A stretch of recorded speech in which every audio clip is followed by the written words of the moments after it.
This is the Nightwolf howling at you, and today we're going to start what I hope is going to be the Dreadnok week here on the Nightwolf Pro channel. This in front of us is the San Diego Comic-Con version of Zartan, the original version that came out, I want to say, and then later on they released the mainline version, and then they've also released the retro card version. I think in a previous review I did have the mainline version out when I did the review for Zarana, but I have yet to open up this one, or the retro one for that matter. As mentioned, I kind of want to do a Dreadnok week, and I will post these as additional videos to my usual 4 to 5 a week. And the thought of this came about because we've actually had a whole bunch of Dreadnoks all come out at one time, and I haven't reviewed any of them, so I thought it'd be kind of cool to do each one every day. Anyway, on the side of the box here, we just have the codes on the side, the icons, which, funnily enough, watching a Viper Island video, apparently nobody knows what they are. On the back, this is how old this was. They were using that big, plain, boring ass bit of artwork. Although, as you might know, we see a number of the vehicles that Ramen Toys is putting out for us. On the side, we have another image of Zartan. The front of the box here, though, does have a special feature. We have a little turning wheel to show him in different disguises, which I'm not sure why he's got a skull face disguise there. Kind of silly. We have what looks like it should be a gnome from some animated series. We got Storm Shadow, and he's still wearing Zartan's hood. We've just got a random face. Like, none of these faces match up with the original face that came with the Zartan toy from the 80s. And unfortunately, I do not have that toy in my collection. And we have a Snake Eyes head. And I believe all those heads or masks are supposed to be included with this figure. This has been in the package so long. A lot of times the Hasbro's sticky things come off pretty easily when you first buy them for the collector stuff. But this has been on here, it looks like, long enough that it's going to leave a bunch of residue behind, so I guess we'll just have to cut it.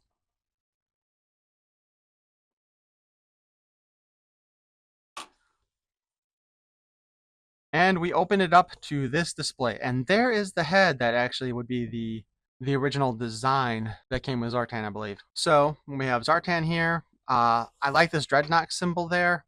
I don't know if that was around in the 80s or not, or if this is maybe just based on something that they had, because I do kind of vaguely remember there being something on some of the equipment. But of course, we have all of his equipment and stuff here, and he comes with a lot of extra things. But let's go ahead and get the figure out of the box.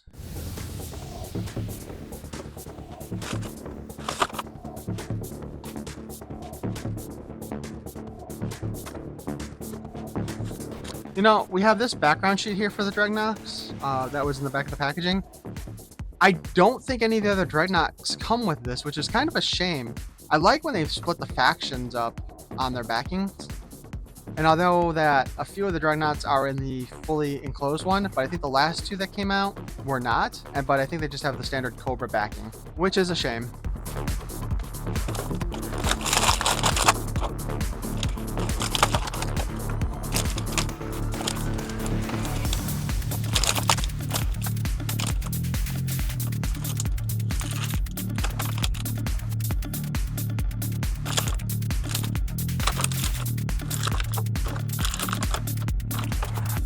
I'm not 100% sure, but I think this is actually the same mask that came with Vipina, or Vipra, the red ninja female. Now, somebody had mentioned somewhere that this version of Zartan actually has the color change feature if you put them out in the sunlight, or maybe it's okay, it's a heat activated one, I think. Yeah. Isn't it? Maybe?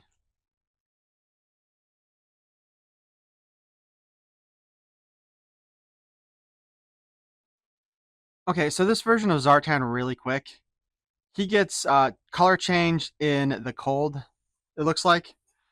He turns kind of bluish. I think that's the color he changed in the original toy. But even now, you can see that he's already, at least on his torso, starting to change back to his regular coloring. The original toy, however, colored changed in the sunlight.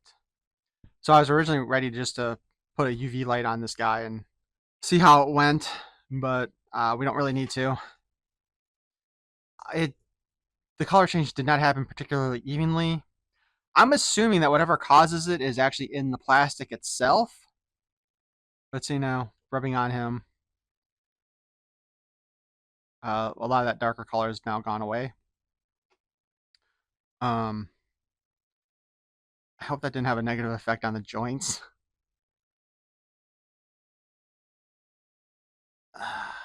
But yeah, I wanted to test that out. I don't think any of the other Zartan figures has the color change feature. In fact, I'm pretty sure none of them do. I think it was only the San Diego Comic-Con version that did.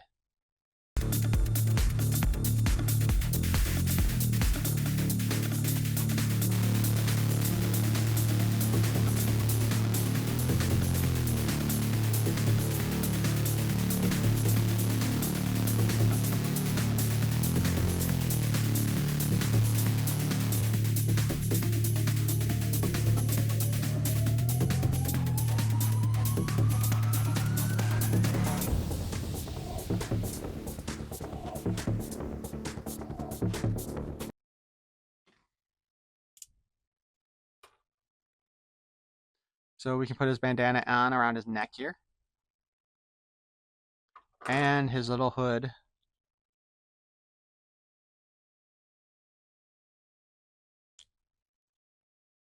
Which honestly does not sit particularly well on his head.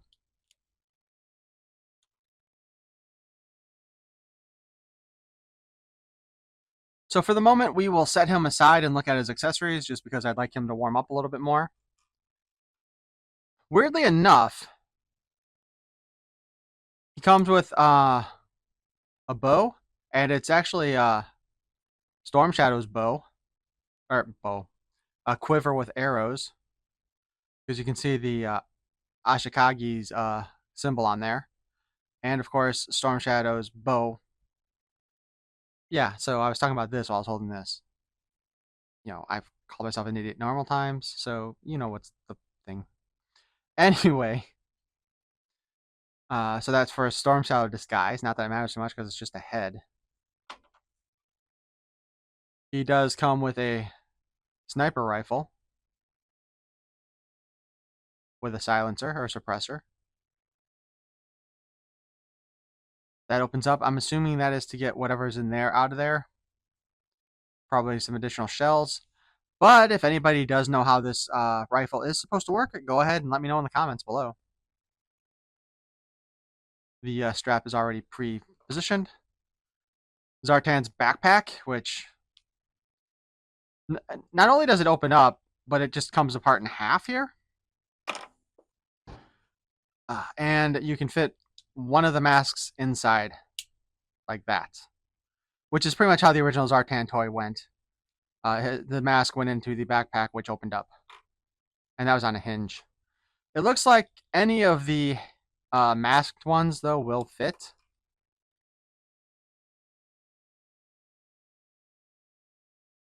Except for, of course, the skull mask, which I'm assuming the skull mask is designed specifically.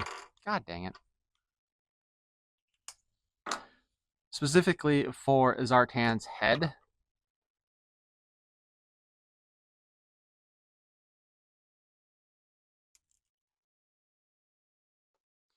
Which just goes to show you, if this is the same one, which I'm pretty sure it is, that came with Vipra, they did a really good job on her head to have it fit. Unfortunately, it would appear that when you put that mask on him, you can't actually put his hood back on properly. Which I'm going to say, in my opinion, is a design flaw, because that does not look... I think it would look better with the hood on.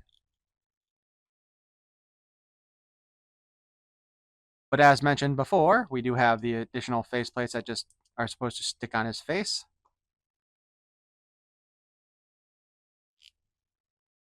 Which, again, it does appear that... it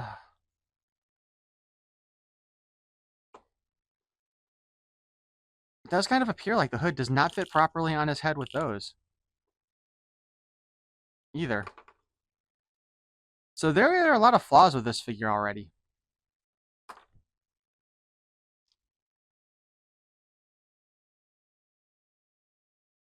By the way, I would not expect this body with that head. You know what I mean? Then we have a scarred face head.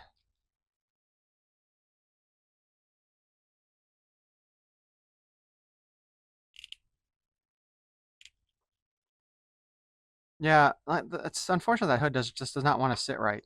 Like the original toy for Zartan,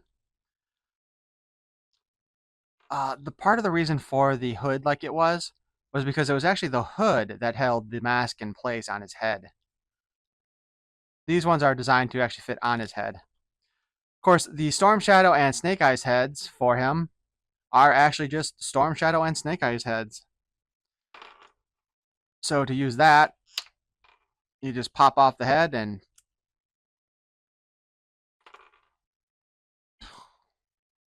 hope the damn joint's heavy duty enough. I'm taking that off.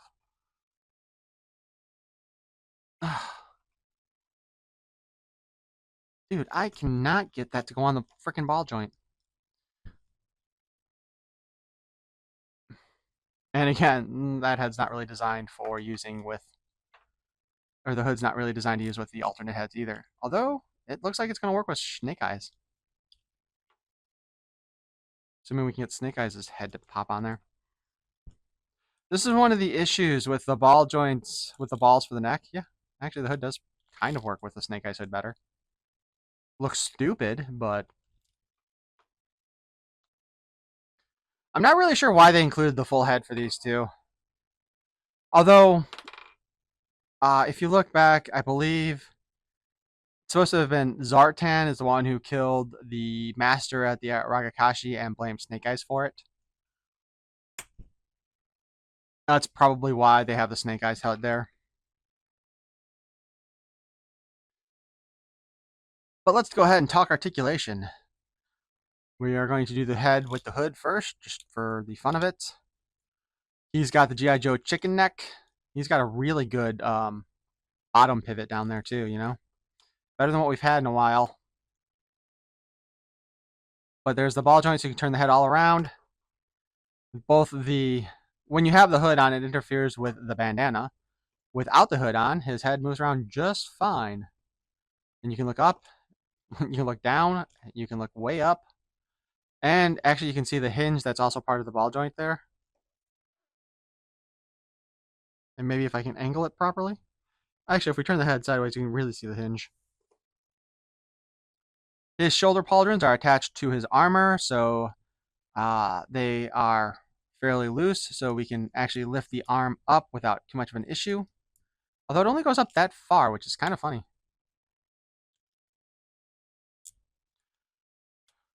We can spin it around. Again, the shoulder pauldron pops up so that we can go ahead and put the arm up if we want. There is a butterfly joint in there. It is a small joint, not a whole lot of leeway. We have a 360 bicep cut. We have double jointed elbow, our standard classified male figure from back in the day. Ab crunch. Hip swivel with the ball joint there. Although it's making ratcheting noises, which honestly sounds kind of bad to me. But we can wiggle him. I'm trying to figure this out. Like, so he's got this belt on for this knife. And it appears to be glued onto his ass.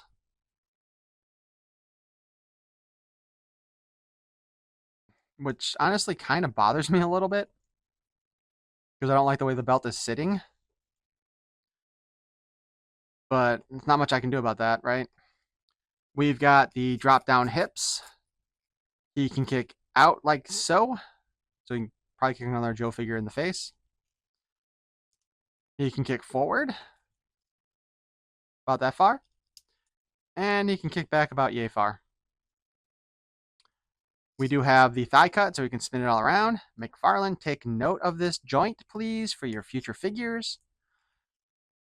Double jointed knee, so he can kick himself in the butt or in this case, kick himself in the knife sheath.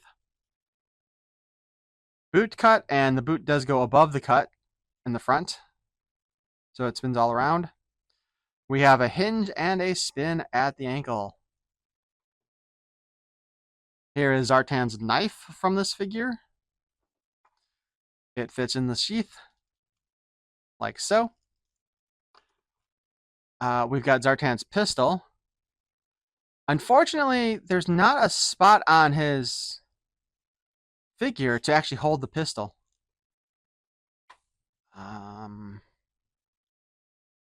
We can kind of fit it on the little tab on the backpack. However, if you look at the regular classified Zartan figure, he's got like a monkey's paw and some other weird thing that attaches to it, like a chicken foot, I think. But I guess as far as attaching rifles to, it's fine. There's no trigger on this one, so we're not going to be able to do the same thing here. Or trigger guard. Backpack does fit in his back.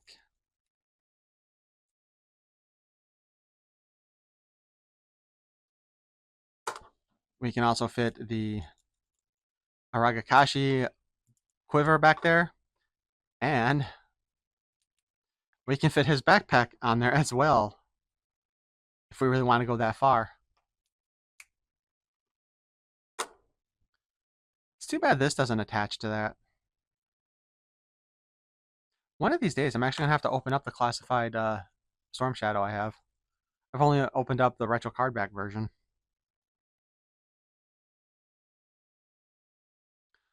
So overall, I think this is a pretty nice figure. It's a shame that the color change doesn't work with the light or the UV light. Oh yeah, I forgot to tell you, he does have a spin joint and the up and down wrist articulation. I missed that earlier. But it is nice that at least they gave him a color change feature. As mentioned before, I don't believe that any of the other Zartans has that. You know, if you paint him green, you'd have Green Arrow from the CW Arrowverse universe.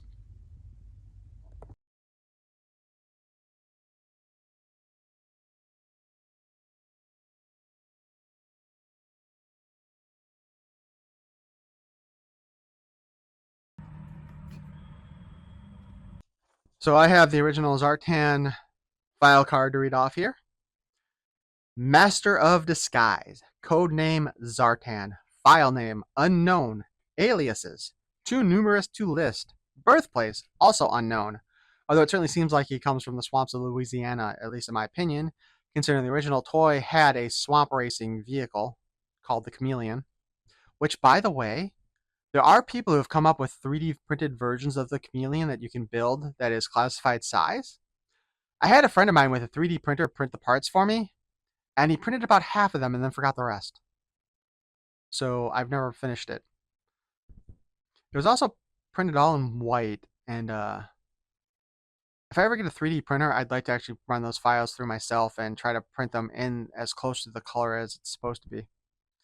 Anyway, Zartan can alter his skin color at will to blend in with his environment. He is also a master of makeup and disguise, a ventriloquist, a linguist, over 20 languages and dialects, an acrobat contortionist, a practitioner of several mystic martial arts. Very little known of his background and origins, but most security agencies agree that he must have had a European military academy training, probably STCYR. Saint Croix? Croix? Saint Croix? I'm going to have to look that up. Psychological profile. Extreme paranoid schizophrenic. Grows into various multiple personalities to such an extent that the original personality becomes buried and forgotten. So apparently he has, on occasion, gone so deep undercover that he has forgotten who he is. That's kind of cool, actually. Well, not cool for him, but... And I'm going to have to look up that military that they specified there. I don't know if that's a real thing or not. Being that that came from the 80s, it probably is a real thing. But anyway, I think that'll do us for our look at the Zartan. If I ever get around to 3D printing the Chameleon vehicle, I will definitely show that on here as well. The files are free on a website. Um, God, I hope I still have it bookmarked. I've had gone through computers since then. I don't know if I saved it, which actually would mean I wouldn't be able to 3D print it myself if I get my hands on a 3D printer. Ugh, I really hope I have them still.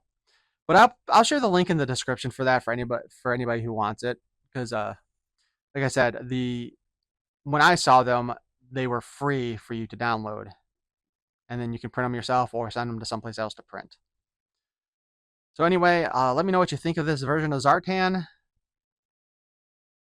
I gotta say, I do think the packaging was really nicely done, and I am looking forward to doing more of Dreadnok Week. We'll see who ends up being tomorrow's figure. And if you want to make sure you get the notifications that the next Dreadnok is up, please go ahead and subscribe to the channel and hit that little bell button. That's one of those things I never think to tell you guys about. But if you want to finish off Dreadnok Week, you'll probably want those notifications. Peace and love. Action! We're called Slither, you'll be joining us soon. A band of vipers playing our tune. With an iron fist and reptiles, yes, we shall rule. What is that idiot doing? We've heard it before. We're not gonna play the game no more. Now tell us what's right. They are animals. To learn to resist, cause Cobra is strong. Oh my goodness, we're going way over budget. Barbarians! No! Cut!